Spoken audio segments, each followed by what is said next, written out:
France کے درمیان سفارتی تعلقات کے قیام کی 60ویں سالگرہ منانے کے لیے چائنا میڈیا گروپ اور فرانس کے BFM اکنامک ٹیلی ویژن نے چین اور فرانس کے درمیان سفارتی تعلقات کے قیام کی 60ویں سالگرہ کے موقع پر خصوصی پروگرام پیش کیا۔ 27 جنوری کو نشر ہونے والے اس پروگرام میں فرانس کے سابق وزیر اعظم یان پیئر ریفرین نے خصوصی طور پر شرکت کی۔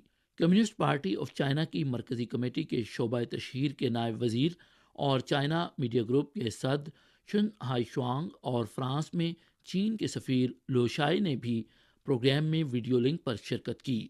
اس پروگرام میں دونوں ممالک کے ثقافتی حلقوں، سیاحتی حلقوں اور تھنک ٹینک کے ماہرین اور اسکالرز نے بھی خصوصی طور پر شرکت کی۔ فرانس کے سابق وزیر اعظم ریفرین نے کہا کہ عالمی امن کو چین کی ضرورت ہے۔